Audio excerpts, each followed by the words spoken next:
Dear students, welcome to online classes. Last class में हम लोगों ने केमिस्ट्री के पार्ट 1 अर्थात सॉलिड स्टेट ठोस अवस्था के बारे में अध्ययन किया। उसके सभी टॉपिकों को अच्छी तरह पढ़ा और उसका आप सभी ने शायद नोट्स भी बना लिया होगा। अगर आपने उसका नोट्स नहीं बनाया है तो पहले आप उसका नोट्स बना लीजिए, क्योंकि अब हम पार्ट 2 जो हमारा है केमिस्ट्री का पार्ट 2 उसको अब शुरू करने जा रहे हैं। तो आप सभी पहले उसका नोट्स बना लीजिए, तब इस वाले वीडियो को देखिए।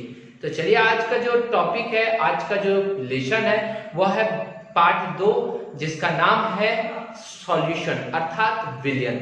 विलयन क्या होता है? तो क्लास 8वीं से भी आगे पढ़ते आ रहे हैं कि सॉल्यूशन क्या है।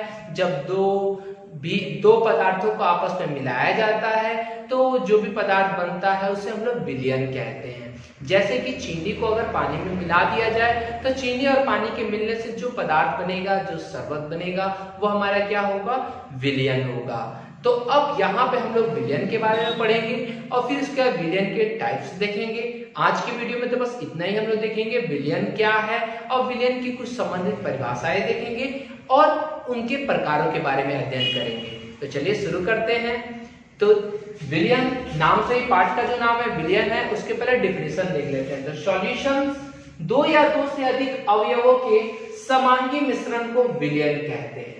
अर्थात जब दो या दो से अधिक अवयवों को आपस में मिलाया जाता है तो उनके समांगी मिश्रण। अब ये समांगी मिश्रण क्या है, थोड़ी बात पढ़ते हैं। तो दो या दो से अधिक पदार्थों के मिश्रण को हम लोग क्या कहते हैं? विलयन कहते हैं। परंतु वह मिश्रण कैसा होना चाहिए? समांगी होना चाहिए। समांगी को अगर संधि विच्छेद कीजिएगा तो सम जोड़ अंगी। सम मतलब समान, अंगी मतलब अंग, मतलब समान अंग, अर्थात उसका सभी अंग, सभी जो विलयन का सभी अंग समान हो तो उसे हम समांगी मिश्रण कहते हैं। जैसे अगर तौर पे देखा जाए तो आपने देखा, एक गिलास अगर आप पानी लीजिए, उसमें 1 चम्मच चीनी डालिए, उसको पूरा अच्छी तरह घुला दीजिए। उसके बाद से आप किसी पाइप के माध्यम से ऊपर वाले पानी को पीजिए तो आपको ऊपर वाला पानी मीठा लगेगा। फिर आप पाइप को सबसे नीचे लेके चल जाइए, नीचे वाले पानी को पीजिए तो नीचे वाला पानी भी उतना ही मीठा लगेगा जितना ऊपर वाला पानी मीठा लग रहा है। अर्थात पानी में चीनी की सभी जगह मात्रा क्या है? एक समान है। इसलिए उसे हम लोग कौन सा मिश्रण कहेंगे? समांगी मिश्रण कहेंगे। तो क्या है विलयन? क्या है? तो दो या दो से अधिक पदार्थों के समांगी मिश्रण को विलयन कहते हैं। ठीक है। अब है मिश्रण जो है, मैं भी यहाँ समांगी मिश्रण आया तो उसका डिफिनेशन दे देते हैं। तो ऐसा मिश्रण जिसके सभी अंगों के अवयवों की मात्रा क्या हो? समान हो। मतलब सभी अंग में जो अवयव जो भी हो उनकी मात्रा समान हो। जैसे हमने चीनी और पानी वाले में देखा, ऊपर भी चीनी की जितनी मात्रा थी उतनी मात्रा नीचे भी है, अर्थात सभी अंग क्या है? समान है। उसे हम लोग समांगी मिश्रण कहेंगे। ठीक है, जैसे चीनी और पानी का मिश्रण। अब बात आती है उसका अपोजिट, विसमांगी मिश्रण, हेटेरोजीनियस मिक्सचर क्या है? तो ये क्या है? तो ऐसा मिश्रण जिसमें दो या दो से जो भी मिले हुए हो उनकी सभी अंगों में अवयव की मात्रा क्या हो? असमान हो, मतलब समान ना हो। तो ऐसा मिश्रण जिसके सभी अंगों में अवयव की मात्रा समान ना हो उसे समांगी मिश्रण कहते हैं। अब एक और हम प्रयोग करते हैं। हम क्या करते हैं? एक गिलास पानी लेते हैं और उसमें 1 चम्मच बालू डालते हैं और उसको अच्छी तरह मिला देते हैं। मिलाने के बाद से हम उसको थोड़ी देर बाद रख देते हैं। तो रखते हैं तो देखते हैं कि जो जितनी मात्रा बालू की जितनी मात्रा ऊपर है, क्या उतनी ही मात्रा नीचे है या बीच में है? तो ऐसा नहीं होता है। बालू की सभी जगह मात्रा भिन्न भिन्न है। सबसे नीचे बालू की मात्रा अधिक है, बीच में थोड़ा सा उससे कम है, फिर ऊपर तो न के बराबर है। अर्थात जो बालू की मात्रा सभी जगह समान नहीं है, असमान है, तो उसे हम लोग कौन से मिश्रण कहेंगे? विसमांगी मिश्रण कहेंगे। जैसे में वही उदाहरण है बालू और पानी का मिश्रण। तो हम लोग यहाँ विसमांगी मिश्रण के बारे में नहीं पढ़ेंगे, यहाँ हमको समांगी मिश्रण के बारे में पढ़ना है। ठीक है, तो ये हम लोग का नहीं पढ़ना है। नेक्स्ट है सॉल्वेंट। सॉल्वेंट क्या होता है? तो हमने यहाँ पे पढ़ा विलयन में दो या दो से अधिक अवयव मिले होते हैं। तो उन अगर दो अवयव से मिलकर विलयन बना होगा तो उनमें एक होता है सॉल्वेंट होता है और एक हमारा सॉल्यूट होता है। सॉल्वेंट का अर्थ होता है विलायक और सॉल्यूट का अर्थ होता है विलय।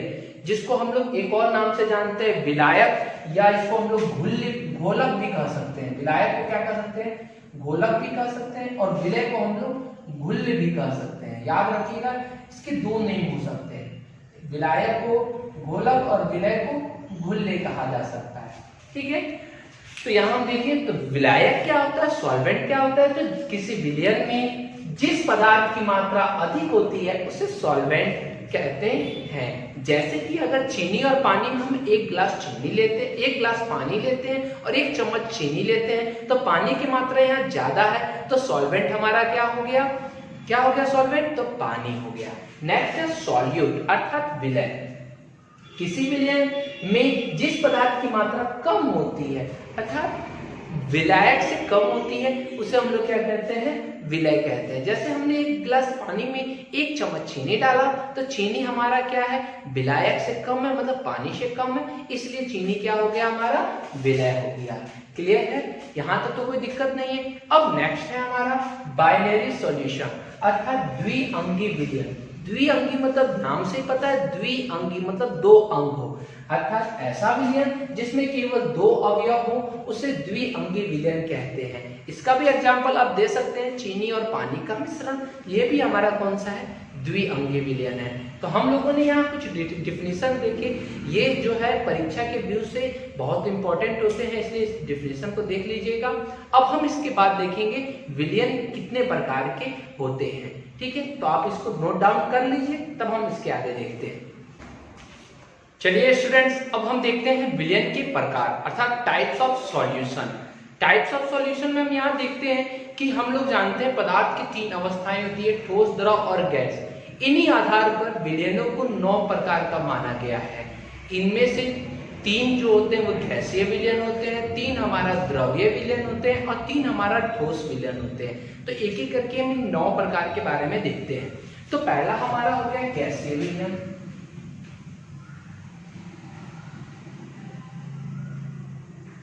गैसीय विलयन में 3 प्रकार के गैसीय विलयन होंगे।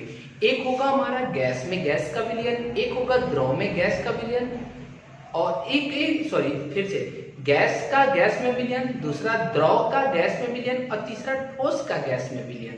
अर्थात हमारा यहाँ पे गैसीय विलयन कितना होगा? 3 होगा। तो जिसमें गैसीय विलयन है, गैसीय विलयन का मतलब ये हुआ कि विलायक जो होगा हमेशा वो क्या होगा? गैस होगा। तो विलायक को हम लोगों ने क्या ले लिया? गैसीय ले लिया। गैस, गैस और गैस। ठीक है, गैसीय विलयन 3 प्रकार का यहां बनेगा। एक पहला बनेगा गैस का गैस में विलयन, गैस का गैस में विलयन, दूसरा हमारा बनेगा द्रव का गैस में विलयन और तीसरा हमारा बनेगा ठोस का गैस में विलयन। ठीक है, तो गैसीय विलयन यहाँ पे हमारे कितने टाइप्स बने? 3, गैस का गैस में विलयन, द्रव का गैस में विलयन और ठोस का गैस में विलयन। इसका एग्जांपल बहुत ज्यादा इंपॉर्टेंट होता है, बहुत बार पूछा जाता है, तो एग्जांपल याद रखिएगा। गैस का गैस में विलयन मींस ऑक्सीजन और नाइट्रोजन का विलयन। ठीक है, ऑक्सीजन और नाइट्रोजन का विलयन लिख लीजिएगा, विलयन चाहे मिश्रण जो भी आपको मन करे। ठीक है, द्रव में गैस का विलयन, तो द्रव में हमारा लिख सकते हैं क्लोरोफॉर्म और नाइट्रोजन का मिश्रण। ठीक है, फिर तीसरा है ठोस में गैस का विलयन। तो ठोस में गैस का विलयन कपूर ठोस के रूप में होता है, कपूर और किसका मिश्रण? नाइट्रोजन का मिश्रण। ठीक है, अब एक बात हमेशा याद रखिएगा, इसमें जो है नाइट्रोजन की तीनों में मात्रा अधिक है। जब नाइट्रोजन की मात्रा तीनों में अधिक है तो वो विलायक है, और इन सब की मात्रा कम है तो वो विलय हो गया। अर्थात जो भी हमें पदार्थ बनेगा वो कैसा बनेगा? तो हमारा वो गैसीय विलयन बनेगा। अब हम दूसरा देखेंगे। दूसरा हमारा है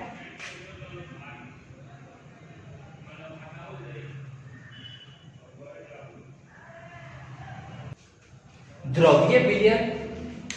द्रव्य विलयन क्या है? तो इसके बारे में वैसे ही चीज, विलायक में हमारा क्या होगा? द्रव होगा। तीनों विलायक क्या होगा? द्रव होगा। ठीक कि द्रव की मात्रा इसमें क्या होगी, अधिक होगी, और जो हमारा विलय होगा वो कम वाला होगा। तो हमारा पहला विलय होगा गैस, दूसरा विलय होगा द्रव और तीसरा विलय होगा ठोस। ठीक है, तो हम देखते हैं गैस का द्रव में विलयन। तो गैस का द्रव में विलयन, तो जैसे उदाहरण हो जाएगा जल में घुली हुई ऑक्सीजन, जल में घुली ऑक्सीजन, क्योंकि जो ऑक्सीजन होता है वो जल में घुला रहता है, तो ऑक्सीजन की मात्रा कम हो गई, जल की मात्रा ज्यादा हो गई, तो हमारा गैस का द्रव में विलयन हो गया। फिर द्रव का द्रव में विलयन, तो आप जल में एथेनॉल को घुला दीजिए। ठीक है, एथेनॉल की मात्रा कम ले लीजिए, एथेनॉल वही अल्कोहल को कहा जाता है। तो अल्कोहल को जल में जब घुलाइएगा तो अल्कोहल की मात्रा कम, जल की मात्रा ज्यादा, तो द्रव में द्रव का विलयन हो गया। नेक्स्ट ठोस का द्रव में विलयन। तो ठोस का द्रव में विलयन यहां हम ले सकते हैं ग्लूकोज, ग्लूकोज ठोस होता है, का जल में विलयन। ठीक है, तो यहां हम लोगों ने 3 देखा। पहला हमने क्या देखा, जल में घुली ऑक्सीजन मतलब ऑक्सीजन का जल में घुलना, दूसरा एथेनॉल का जल में घुलना, और तीसरा ग्लूकोज का जल में घुलना। ठीक है, ये 3 हमारा कौन सा विलयन हो गया, द्रव्य विलयन हो गया। अब हम तीसरा देखते हैं। तीसरा हमारा होगा ठोस विलयन। ठोस विलयन में वही पार्ट होगा, 3 आपका क्या होगा, ठोस, ये हो जाएंगे ठोस, ठोस और ठोस, और इधर क्या हो जाएगा हमारा गैस, द्रव और ठोस। पहला हमारा है गैस का ठोस में विलयन। तो इसका उदाहरण क्या हो जाएगा, गैस हम ले लेते हैं तो हाइड्रोजन, हाइड्रोजन गैस का प्लेडियम धातु जो होता है, प्लेडियम धातु, हाइड्रोजन का प्लेडियम धातु के साथ प्लेडियम के साथ मिश्रण, हाइड्रोजन का प्लेडियम के साथ मिश्रण। दूसरा हमारा आ जाएगा द्रव और ठोस का मिश्रण। तो द्रव और ठोस का मिश्रण हमारा क्या हो जाएगा, तो द्रव हम ले लेते हैं, इसमें पारा का, और धातु ले लेते हैं कौन सा, ठोस ले लेते हैं हम पारा का सोडियम में मिश्रण, पारा का सोडियम में मिश्रण। ठीक है, और तीसरा हमारा ठोस का ठोस में विलयन। तो ठोस का ठोस में विलयन आपको पता ही होगा, जैसे सोना जो होता है बहुत ही शुद्ध रूप में बहुत ही कोमल होता है, वो आसानी से टूट सकता है, इसलिए उसको थोड़ा कठोर बनाने के लिए सोना के साथ में थोड़ा सा क्या मिला दिया जाता है, सोना और तांबा का मिश्रण। ठीक है, सोना के साथ में क्या मिला दिया जाता है, तांबा मिला दिया जाता है। तो इस प्रकार से हमारे पास कॉन्सेप्ट कितने हो गए, 9 हमारे पास विलयन प्राप्त होते हैं। इन्हीं 9 का आप लोग उदाहरण याद रखिएगा, और ये भी ऐसे करके याद रखिएगा, गैस का गैस में विलयन तो ऑक्सीजन का नाइट्रोजन में मिश्रण, द्रव का गैस में विलयन क्लोरोफॉर्म का नाइट्रोजन मिश्रण, ठोस का गैस में विलयन कपूर का नाइट्रोजन में मिश्रण, गैस का द्रव में विलयन जल में घुली हुई ऑक्सीजन का जल में मिश्रण, द्रव का द्रव में विलयन एथेनॉल का जल में मिश्रण, द्रव का ठोस का द्रव में विलयन ग्लूकोज का जल में विलयन, गैस का ठोस में विलयन मतलब हाइड्रोजन का प्लेडियम के साथ मिश्रण, द्रव का ठोस में विलयन पारा का सोडियम के साथ मिश्रण, और द्रव ठोस का ठोस में विलयन सोना और तांबा का मिश्रण। इस प्रकार से आप याद रखिएगा, तो आपको 1 मार्क्स में कभी भी अगर क्वेश्चन पूछे जाएंगे कि कौन सा विलयन का उदाहरण है तो आप उसको बता सकते हैं। ठीक है, तो यहाँ पर हमारा ये विलयन का प्रकार वाला टॉपिक समाप्त होता है। इसके बाद नेक्स्ट हम लोग पढ़ेंगे। ठीक है, अगर ये वीडियो आपको अच्छा लगे तो इसे लाइक करें, अधिक से अधिक शेयर करें।